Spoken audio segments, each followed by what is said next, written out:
Pocos saben que en las páginas sagradas de la Escritura existe un relato que ha permanecido oculto para muchos creyentes. La Biblia revela algo que va a sorprenderte sobre uno de los episodios más misteriosos de la historia espiritual. ¿Te has preguntado alguna vez por qué el mismo Satanás disputó el cuerpo de Moisés con el arcángel Miguel? ¿Qué había de tan especial en los restos mortales del gran libertador de Israel que provocó un conflicto celestial de tal magnitud? El libro de Judas, en su versículo 9, menciona una batalla espiritual tan intensa que el mismísimo arcángel Miguel tuvo que enfrentar al adversario por el cuerpo del gran legislador. Pero cuando leemos Deuteronomio 34, solo encontramos que Dios sepultó a Moisés en un lugar desconocido. ¿Qué ocurrió realmente en esos momentos finales? ¿Cuáles eran las verdaderas intenciones del enemigo? Imagina por un instante la magnitud de este conflicto. No se trataba de una disputa cualquiera, sino de una confrontación entre las fuerzas celestiales más poderosas por el cuerpo de quien había sido el instrumento más prominente de Dios en la liberación de Israel. Este no fue un evento casual, ni un detalle sin importancia en la narrativa bíblica. La respuesta a este misterio nos llevará a descubrir verdades poderosas sobre las batallas espirituales, el cuidado de Dios con sus siervos y la realidad del conflicto invisible que se desarrolla a nuestro alrededor. Pero aún hay más. Este episodio nos revela patrones que el adversario utiliza constantemente y que debemos reconocer en nuestra propia experiencia espiritual. Hoy vamos a desvendar uno de los secretos más profundos de las Escrituras. Prepárate para descubrir la verdad que ha estado oculta en las páginas sagradas, esperando ser revelada a aquellos que buscan entender los misterios de Dios. Lo que vas a descubrir cambiará para siempre tu comprensión sobre las batallas espirituales y el extraordinario cuidado que el Todopoderoso tiene con aquellos que le sirven fielmente.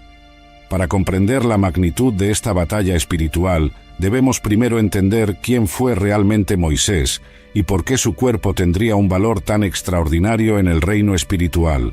Moisés, hijo de Amram y Jocabed de la tribu de Leví, nació en una época turbulenta cuando los israelitas eran cruelmente oprimidos en Egipto.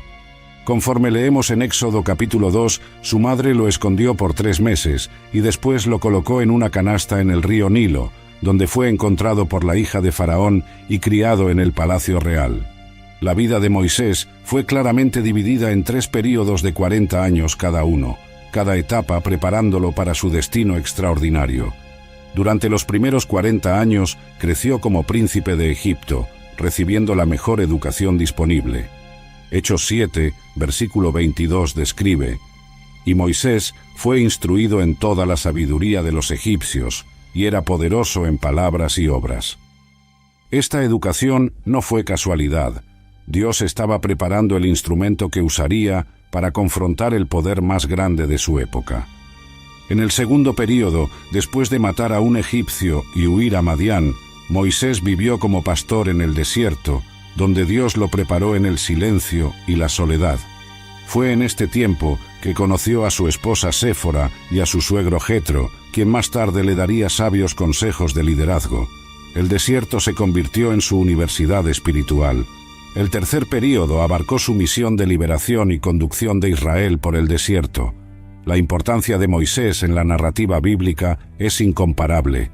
Él fue el gran libertador usado por Dios para conducir a Israel de la esclavitud egipcia a la libertad mediante señales y prodigios extraordinarios.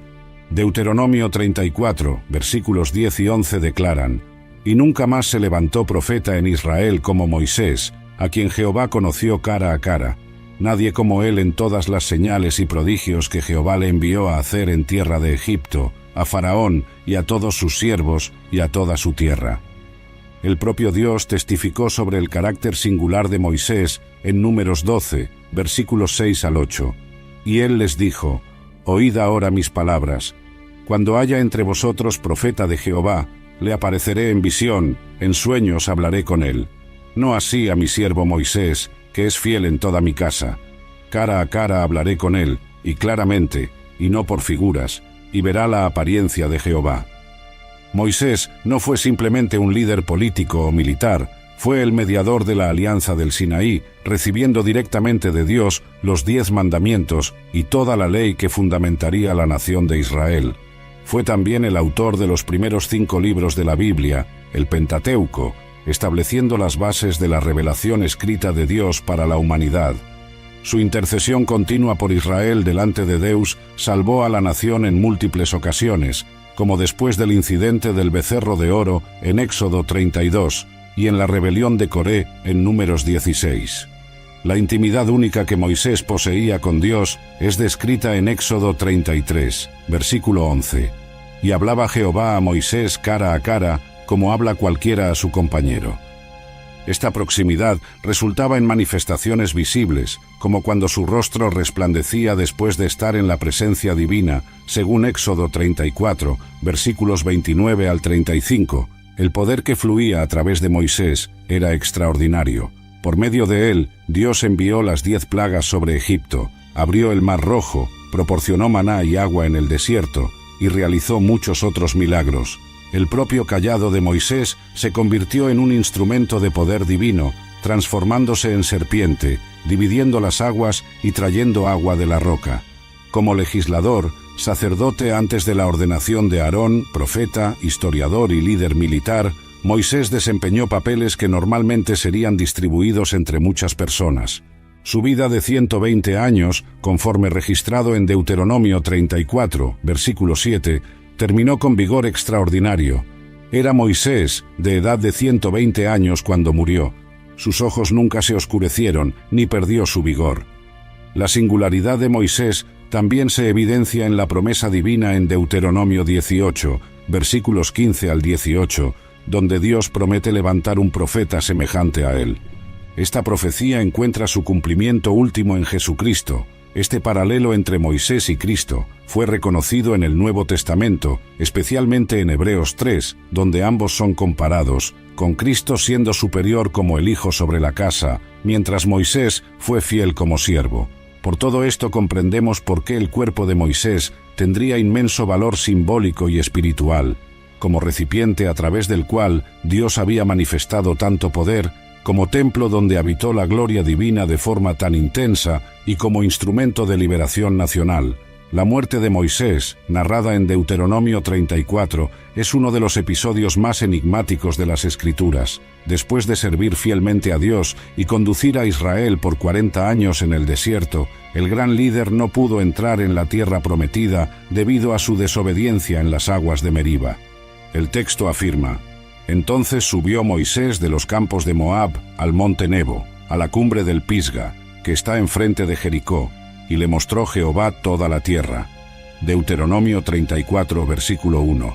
En este momento solemne, Dios permitió que Moisés contemplara la tierra que había sido prometida a los patriarcas. Desde la cumbre del monte Nebo, sus ojos pudieron ver desde Galaad hasta Dan, todo el territorio de Neftalí, la tierra de Efraín y Manasés, toda la tierra de Judá hasta el mar occidental, el Negev y la llanura del valle de Jericó, la ciudad de las palmeras hasta Zoar. Era la conclusión visual de una jornada que había comenzado 80 años antes en Egipto. Allí Dios recordó a Moisés: esta es la tierra de que juré a Abraham, a Isaac y a Jacob, diciendo: a tu descendencia la daré. Te he permitido verla con tus ojos, mas no pasarás allá. Deuteronomio 34, versículo 4. Esta restricción había sido impuesta debido al pecado de Moisés en Meriba, cuando golpeó la roca 2 veces en lugar de hablarle, como está registrado en Números 20. Lo que ocurre enseguida es descrito con una brevedad notable. Y murió allí Moisés siervo de Jehová, en la tierra de Moab, conforme al dicho de Jehová. Y lo sepultó en un valle en la tierra de Moab, enfrente de Bet-peor, y ninguno conoce el lugar de su sepultura hasta hoy. Deuteronomio 34, versículos 5 y 6. Estas palabras contienen algunos de los elementos más misteriosos sobre la muerte de Moisés. Primero, él murió conforme al dicho de Jehová, expresión hebrea que algunos estudiosos traducen como por el beso de Dios, sugiriendo una muerte pacífica y sin sufrimiento. Segundo, fue el propio Dios quien lo sepultó, algo sin paralelo en toda la Escritura. Tercero, el lugar exacto de su sepultura permaneció desconocido para los israelitas. ¿por qué Dios ocultaría el lugar del sepultamiento de un líder tan importante? La explicación más consistente con el texto bíblico se relaciona con la tendencia de Israel a la idolatría. Considerando la propensión de los israelitas a adoptar prácticas paganas, una tumba conocida de Moisés podría convertirse en objeto de veneración indebida o incluso culto idólatra. La pequeña carta de Judas, con apenas 25 versículos, contiene una de las referencias más intrigantes de las Escrituras sobre el cuerpo de Moisés. En el versículo 9 leemos: «Pero cuando el arcángel Miguel contendía con el diablo, disputando con él por el cuerpo de Moisés, no se atrevió a proferir juicio de maldición contra él, sino que dijo: el Señor te reprenda». Para comprender adecuadamente esta declaración, necesitamos examinar su contexto.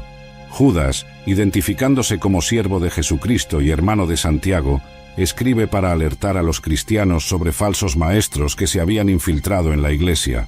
Estos enseñaban que la gracia de Dios permitía una vida de libertinaje moral. Al desarrollar su argumentación, Judas presenta 3 ejemplos históricos de juicio divino: los israelitas incrédulos que perecieron en el desierto, los ángeles que abandonaron su posición original y las ciudades de Sodoma y Gomorra. Entonces, en el versículo 8, hace una conexión con los falsos maestros. No obstante, de la misma manera también estos soñadores mancillan la carne, rechazan la autoridad y blasfeman de las potestades superiores. Es en este punto que Judas introduce el episodio de la contienda por el cuerpo de Moisés, contrastando la actitud respetuosa del arcángel Miguel con la de los falsos maestros. El argumento es poderoso. Si ni siquiera un arcángel se atrevió a pronunciar maldición contra el diablo, ¿cuánto más deberían los humanos respetar las autoridades establecidas por Dios? Lo que hace este pasaje particularmente intrigante es que no encontramos referencia directa a esta disputa en los libros canónicos del Antiguo Testamento. Como ya mencionamos, Deuteronomio 34 relata apenas que Dios sepultó a Moisés en lugar desconocido. Entonces, ¿de dónde viene esta información presentada por Judas?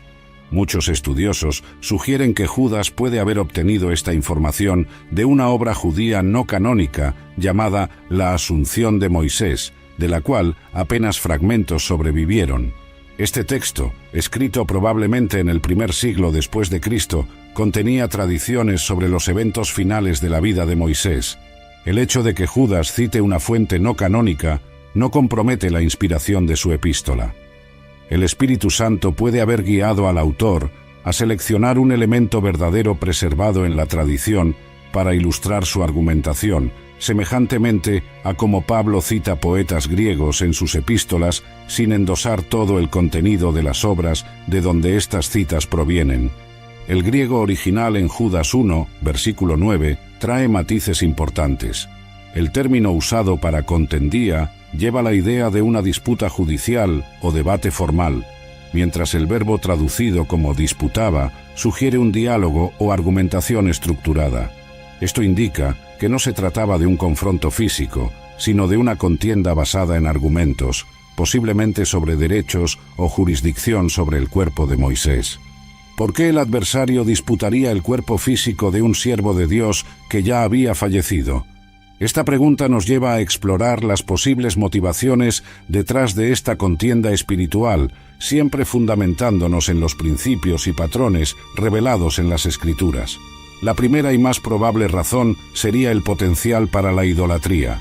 A lo largo de la historia bíblica, vemos a Satanás consistentemente buscando desviar la adoración debida únicamente a Dios.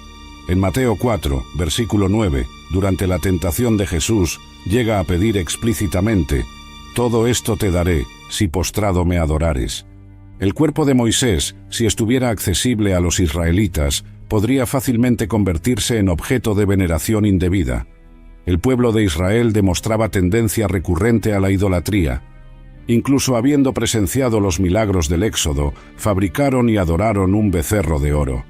Siglos después, la serpiente de bronce hecha por Moisés se convirtió en objeto de culto idólatra, al punto que el rey Ezequías necesitó destruirla, llamándola Neustán, pedazo de bronce, como está registrado en 2 Reyes 18, versículo 4. Si una serpiente de bronce provocó tal desvío espiritual, cuánto más el cuerpo del propio Moisés podría convertirse en foco de adoración impropia.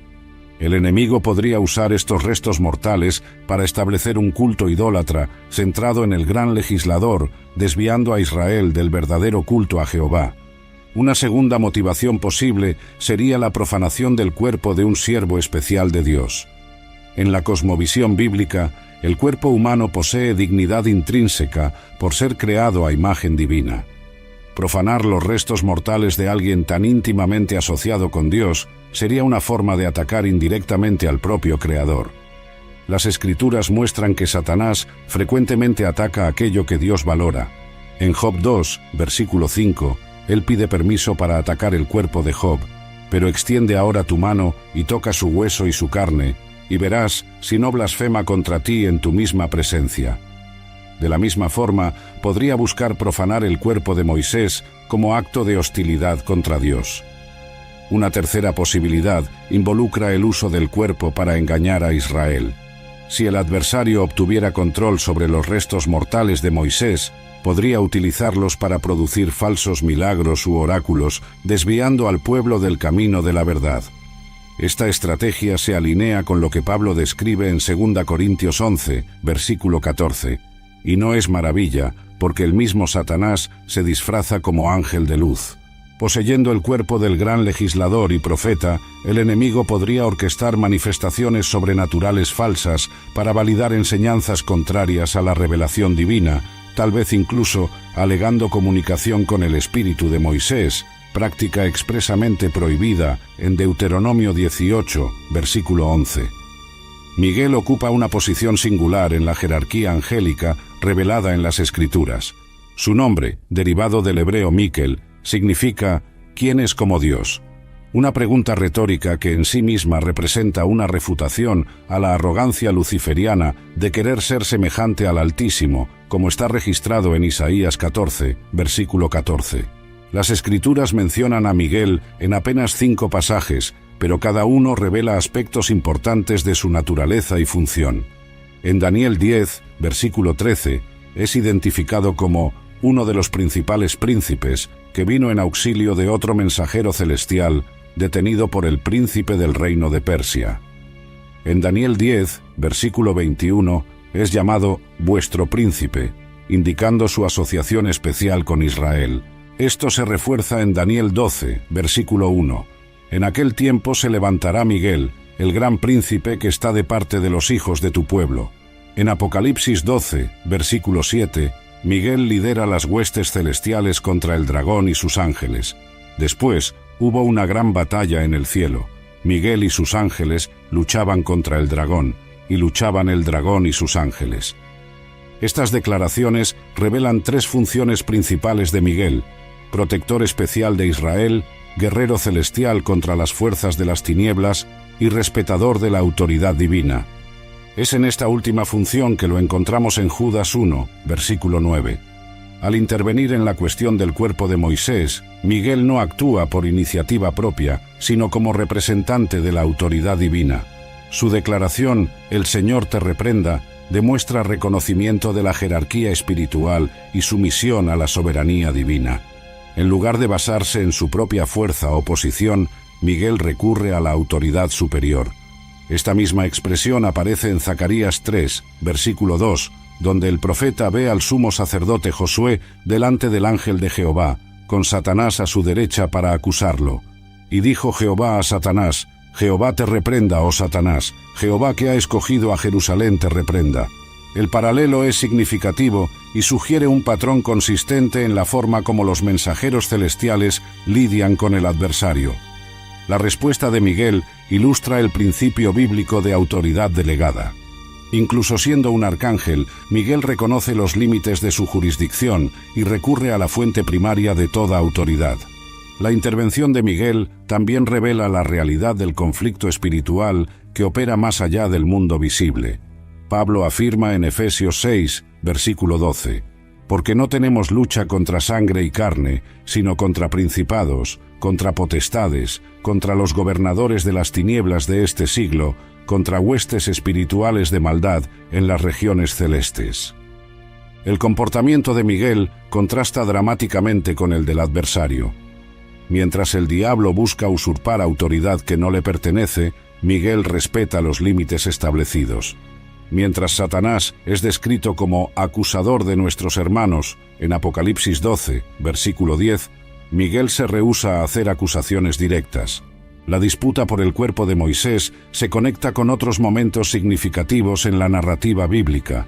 La más notable de estas conexiones ocurre en el Monte de la Transfiguración, donde Moisés aparece visiblemente junto a Elías, conversando con Jesús delante de los discípulos Pedro, Santiago y Juan. Mateo 17, versículos 1 al 3, registra: 6 días después, Jesús tomó a Pedro, a Santiago y a Juan su hermano, y los llevó aparte a un monte alto, y se transfiguró delante de ellos, y resplandeció su rostro como el sol, y sus vestidos se hicieron blancos como la luz. Y he aquí, les aparecieron Moisés y Elías, hablando con él.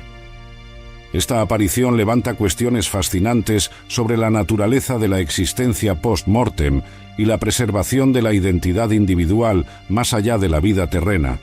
Moisés, cuyo cuerpo fue objeto de disputa entre Miguel y el adversario, aparece reconocible al punto de ser identificado por los discípulos, o al menos comprendido por ellos como siendo Moisés, tal vez por revelación divina. Lucas agrega un detalle importante sobre este encuentro: quienes aparecieron rodeados de gloria y hablaban de su partida, que iba Jesús a cumplir en Jerusalén. Lucas 9, versículo 31. Moisés, el mediador de la antigua alianza, conversa con Jesús sobre el evento central de la nueva alianza, la muerte sacrificial del Mesías. La presencia simultánea de Moisés y Elías también sugiere una conexión simbólica significativa. Moisés representa la ley, mientras Elías simboliza a los profetas. Juntos personifican las dos divisiones principales de las escrituras hebreas que testifican sobre el Mesías, conforme Jesús mismo afirmó en Lucas 24, versículo 27. Otra conexión significativa aparece en Apocalipsis 11, donde Juan describe a 2 testigos que profetizarán durante el período de la tribulación. Aunque no son identificadas por nombre, sus características y acciones evocan fuertemente a Moisés y Elías. Y daré a mis 2 testigos que profeticen por 1260 días, vestidos de cilicio. Estos tienen poder para cerrar el cielo, a fin de que no llueva en los días de su profecía, y tienen poder sobre las aguas para convertirlas en sangre y para herir la tierra con toda plaga, cuantas veces quieran. Apocalipsis 11, versículos 3 al 6. El poder de herir la tierra con plagas remite a los juicios que Moisés trajo sobre Egipto, mientras la autoridad para cerrar el cielo para que no llueva recuerda el ministerio de Elías. Esta interpretación sugiere la posibilidad de que Moisés desempeñe un papel futuro en el plan redentor. Los paralelos entre la contienda por el cuerpo de Moisés y otros conflictos espirituales en las Escrituras son igualmente reveladores. En Zacarías 3, versículos 1 al 5, el sumo sacerdote Josué se encuentra delante del ángel de Jehová con Satanás a su derecha para acusarlo. El ángel utiliza la misma frase que Miguel: Jehová te reprenda, oh Satanás.